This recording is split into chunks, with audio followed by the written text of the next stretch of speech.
they're not even in the frame of the door. They're barely past that. They're not in the house frame at all. And really, the way to exponentially increase the security of your door is to get a high security strike plate with 3 to 3.5 inch screws.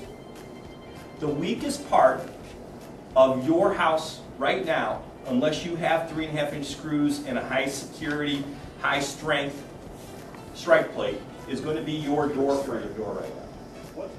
What's this cost? Well, this is about a $20 item, guys. If you're comfortable installing it yourself, it's cost you 20 bucks. If you're not, it'll cost you about 40 for a locksmith to do it, maybe 45.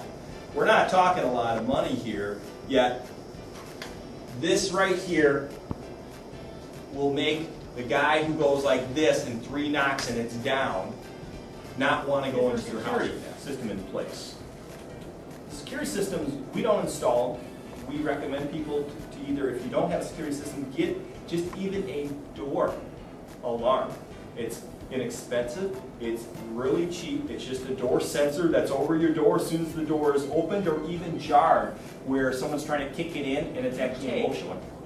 Reinforced strike plate that isn't going to be kicked in after 2 kicks, and then you have a sensitive motion alarm where it's again not expensive, it doesn't even have to notify the police, but it just goes off when they try that first kick and that door's not coming down because you've got reinforced strike plate. Guess what? You're not the low-hanging fruit anymore. You now are the guy they want to go to the next house possibly, or the one down the road. And I'm going to pass this key around, and I'm going to pass this lock around with the screwdriver. I'm going to have you guys even attempt it. This is the actual key to this lock, okay? So I'm going to put it in, turns no problem. Here's the bump key. The bump key is cut down to its lowest possible bumping because they take an object and they just bump the key. It's kinetic energy. 90% of all locks can be bumped. I'm in. It's an epidemic.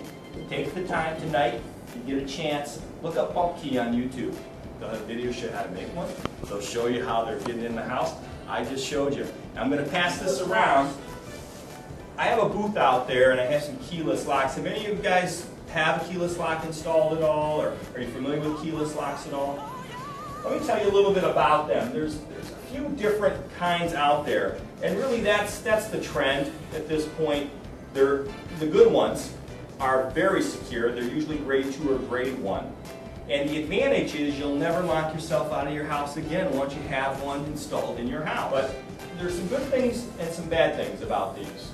The good news is you don't need to carry a key around for your house. If you have children and you give them a key to the house and they lose it, well, then you need to rekey your house at that point because you don't know who has the key. Whereas with this, they just need the code, they come home, they punch the button, and they're in. And you can change the code. Yeah, fortunate. Well, let me tell you about an unfortunate thing that's happening in not only the locksmith industry, but in a few other industries, moving industry, moving trucks, and in some cases floors. There's a syndicate that is a nationwide syndicate. Unfortunately, they are set up to do one thing and one thing only, and that is to extract as much money out of you as they possibly can when you need their service.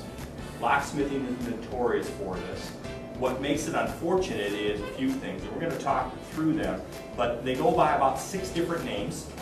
They're plastered on the internet. They have hundreds of great reviews on the internet, all fake.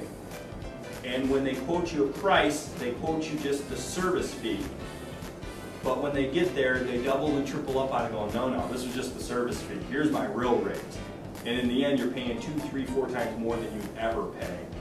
The first thing is to find out if they're rated with the Better Business Bureau.